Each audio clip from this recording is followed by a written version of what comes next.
First, I'd like to say, again, my condolences to all of the people that have lost loved ones over this tragedy. Aaron Alexis, the Navy gunman well, we know what he did, so. But on the television this morning, they're asking what may have set Aaron off, and you know, wow, to me, this is just my opinion. I would say, really, I could run it off quickly.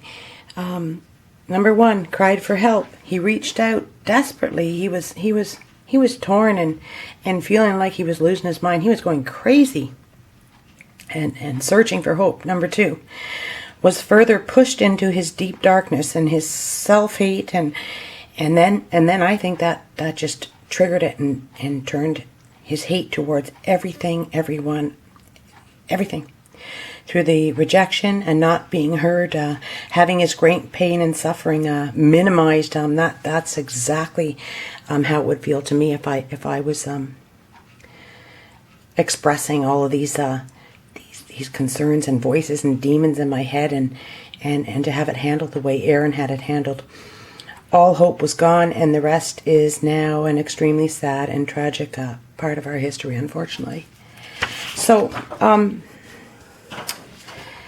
again, what may have set Aaron off? Lots of people, the FBI are checking into it. Everybody wants to know. So he mustered up the courage to reach out for help. He drags himself to a hospital in hopes his great suffering will be heard loud and clear. It's all right, darling. I'll let you out in a minute. I love my cats very much. Sorry. Complete opposite occurs for him. His cry for help is minimized, not heard, only in fact exasperating. All of his shame, fears, panic, self-hate, his hopelessness, the very reason that he went to the hospital. Okay. I'm really big on exploring these stigmas and all of the damage that they do.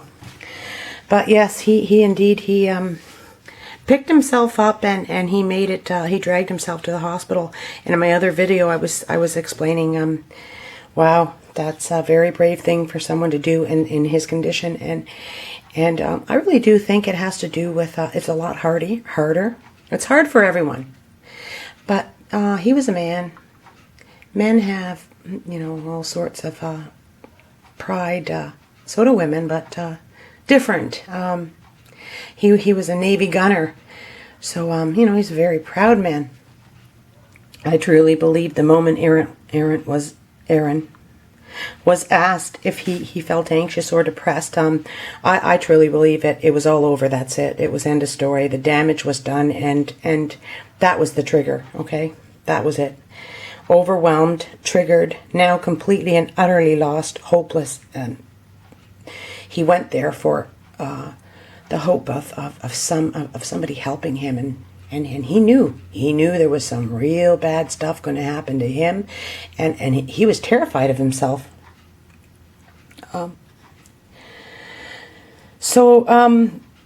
That's what I think.